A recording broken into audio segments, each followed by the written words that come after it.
Hello, so today's video will in a way serve as an intro for next week's video, which will be about the ninth house. So astrology and each zodiac sign represent a sort of portal in the dream world. And I understand that this may sound weird, but allow me to elucidate. Astrological transits open doorways in our dreams, allowing communication with past lives or other dimensions. In this way, dreams are the subconscious echo of planetary alignments, and each dream might as well carry a message from the stars. During certain alignments, for example, when Neptune is in Pisces, natural dream portals become more active. There is a silent architecture to the cosmos where one builds with symbol, rhythm, a feeling, thought, or memory. And just as the stars draw invisible lines across the sky, our minds trace unseen pathways each night in sleep. And in this geometry, dreams may not be accidents of the psyche, but doorways or portals through which our consciousness walks beyond the temporal or physical self. Now, I've made a couple of videos about dreams, as this topic is very intriguing to me, and I will probably make more. If you're into astrology, what if the sky was not just a map of fate, but a sort of key? If we look at it this way, astrology becomes metaphysical cartography. It tells us when a portal may open and perhaps even where it might lead. For instance, when Neptune crosses certain thresholds, the veils between waking and dream become thinner. And though I rarely work with Pluto, I'll use it as an example. When the moon gets close to Pluto in a natal chart, some hidden chambers of memory become unsealed. A dream during a transit like this may no longer be just a dream. It becomes a message, a mirror, or even a passage. Through it, the soul or identity travels not just inward or within, but across the symbolic cosmos encoded in the birth chart. Dream portals then become more than just poetic devices. They become a lived mystery, and astrology, when properly understood, is the study of when the sky invites us to pass through. So let's involve planets into all of this. So the moon becomes a guardian of the entrance or the doorway. If any celestial body guards the dream realm, it is the moon. Her pull governs not only water tides, but those of memory, mood, and sleep. In dreams, moon does not command, she reflects. The moon opens portals to what seems near, like ancestral whispers, recent wounds, or unfinished conversations. To dream under a full moon can be seen as being illuminated by the unconscious, bringing the culmination of insights. And to dream under a new moon can be seen like walking in almost complete darkness. But new moons are also potent for planting new seeds in the dream world. And eclipses too act as portals to deeper revelations. Sigils can be used, so symbols of personal power written on paper and placed under the pillow, and these can act as keys to unlocking hidden messages. The moon is the curtain between worlds, and when she is remembered and tracked, dreams become clearer, more symbolic, and more timely. Moon teaches that the passage into dreams does not have to be grand. Sometimes the most powerful portal is the one that opens softly, every night when we let go. Mercury is the messenger of realms, of course. He is the guide of souls, the one who crosses thresholds effortlessly. When we are awake, he rules communication and thought, and when we are asleep, he governs the movement between layers of reality. His dreams are clever, fast-moving, overflowing with codes, symbols are flashing like riddles, and faces are speaking in unfamiliar tongues. Mercury dreams can often hold important keys if one can remember what was said. When Mercury is prominent in the sky or in one's natal chart, then dream portals take on a mental brilliance. Lucid dreams, recurring dream patterns, and symbolic logic happen. We can wake up not just with images, but with ideas.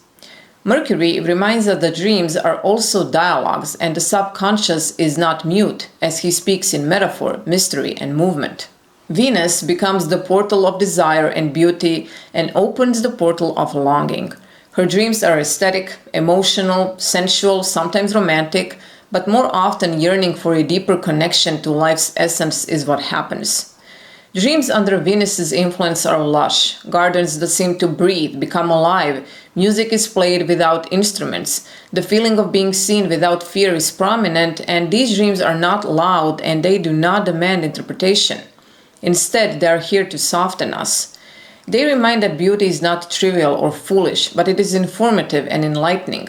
A Venusian dream may not be a portal to another world, but back to this one, only with eyes reopened. Venus teaches that the dream itself is the art, and we are the caretakers or guardians. Mars makes a dream become an arena. He opens dreams as a battleground, not necessarily of violence, but of energy, challenge, and instinct. Mars dreams are usually charged with action like running, chasing, falling, or fighting. In them, the mind and soul, or better said, identity, is often tested, pushed beyond comfort. These portals, in a way, are asking, what do we really want or desire, and what are we willing to confront? To enter a Martian dream portal is to witness the primal self. Mars does not offer riddles, but he does demand movement. These dreams are rarely restful, but they are clarifying. They make the fog disappear so the core can be revealed. Jupiter represents the vast inner cosmos. His portal is not a door, but a telescope turned inward. His dreams are expanding and cannot be easily interpreted. So one may find oneself in great halls, wide libraries, or cities of light. His realm is symbolic of higher learning. These dreams seem to come from some ancient or divine source. Now, Jupiter invites the dreamer to ask, what does this open in one, and not what does this mean? So dreams become philosophical temples, each one revealing another piece of a truth, sometimes too large for waking logic. Jupiter teaches that the dreamscape is sacred, and to dream in his realm is to enter communion with something greater than the self. Saturn is the silent gatekeeper. He opens portals that are not entered lightly. His dreams are heavy, sometimes cold or severe, but always purposeful. Time bends differently, strangely here. One may find oneself in old places, ancient ruins, or repeating tasks, but each symbol is exact, as if it was designed by an architect of fate. Saturn does not grant dreams for delight or entertainment. His portals are rituals of self-confrontation, and they demand patience, structure, and humility. But for those who stay, who do not turn away when the dream is difficult, for them, Saturn becomes a teacher of deep integration. He reminds us that not all portals are bright, and some are doors we build ourselves. Uranus becomes the portal of awakening, and he does not knock, he disrupts. His dream portals often open without warning. These are lightning flashes that break open the sky of the psyche. In his dreams, the structures of known reality dissolve instantly. Time is non-linear, bodies are mutable, symbols may shift mid-sentence. These are dreams that feel like inventions, or memories from other lifetimes, or maybe other timelines. Uranus offers sudden insights, but rarely or never comfort. To dream with Uranus active is to be thrown forward, ahead of oneself. What is shown may not yet make sense, but it does spark a change. He is the dreamer's revolt against the known, the shock that awakens one gasping for air, knowing something has or is going to be altered. He teaches that some portals are not entered, they erupt. And Neptune is ocean of dream. He is the purest dream itself, becoming the fog, the mist or the music that plays behind the veil. His portals do not look like doorways. They are dissolving edges, blurred boundaries and lines. Neptune dreams feel like being submerged in meaning, but without words, and yet one feels, floats, and understands. Symbolism here is layered and surreal, and one may meet guides, gods, or no one at all, maybe just a color, a sensation, or a presence. Neptune really does not care for interpretation, but he does invite one to surrender. The more one chases his meaning, the further it retreats. But if one floats, then one may be carried to the deep core of something eternal. Neptune teaches that the dream realm is not a place we enter, but a place we remember. The portal was always open, and all one has to do is stop resisting the tide. As for the signs of the zodiac, when we speak about this, they become the portals of symbolic language. And while the planets may open dream portals, it is the zodiac signs that determine their shape, tone, and flavor. Each sign offers a different lens through which the dream speaks. So Aries dreams arrive as initiations, so somewhat urgent, fiery, and forward-moving. The self becomes a warrior on a quest. Taurus dreams are like sensory sanctuaries, so they can mimic gardens, music, earthly pleasures, or fears of loss. Gemini dreams speak in fragments or mirrors and riddles. Here, dualities are blinking like a code to be cracked. Cancer dreams are almost soaked in memory. They represent ancestral homes, childhood echoes, or some emotional truths. Leo dreams may feel theatrical. They include epic roles, spotlights, or questions of identity and heart. Virgo dreams offer puzzles and problems. These are dreams of repair, refinement, or hidden order. Libra dreams mirror the other side, in this way representing partnerships, harmony, or discordance in relationships. Scorpio dreams delve in deep. They show hidden emotions, symbolic deaths, and rebirths. Sagittarius dreams expand. They show journeys, philosophical visions, and temples of meaning. Capricorn dreams are structured. These show mountains climbed, lessons learned, and sometimes dreams of responsibility or isolation. Aquarius dreams are strange, electric, kind of symbolic of the collective. They may show future visions, patterns, or codes. And Pisces dreams dissolve all form. These are oceanic, mystical, often spiritual, or timeless. Each zodiac sign paints the language of our dreams. When planets activate a sign in our chart, the portal may open in that particular language or dialect of the subconscious, and by knowing our placements in a natal chart, that can be a form of dream translation, a way to decode what the dream is not just saying, but also showing. In occultism, the dream state is not just rest, it is a doorway or a doorstep. Dreams can be astral journeys, memories from past lives, or messages from spirits. For the initiate, a newcomer, sleep is not unconsciousness. It is a conscious exploration, and symbols seen in dreams are never meaningless. So a serpent may mean transformation, duality, or even growth. And here is one I photographed a couple of days ago. This is a Scorpion snake, or Zamenis longissimus, a non-venomous snake. It is large and generally calm. It is not aggressive, lives right next to my house, and has little ones. And I know because yesterday one was in my path, but then decided to turn away. These snakes are very useful to the environment, so I'm okay with it being near. But I digress. So a tower in a dream might signify ambition, collapse, sudden change, isolation, or clarity. Dreams speak in archetypes, which can be seen as the ancient alphabet of the soul. Many occultists often use numerology, elemental correspondences, and even tarot to interpret dream symbols, particularly those deeply immersed in esoteric systems, and some of them, like Aleister Crowley, Edgar Cayce, but also Carl Gustav Jung, explored the intersection of astrology and dreams, though this was often in implicit or symbolic ways rather than in structured systems.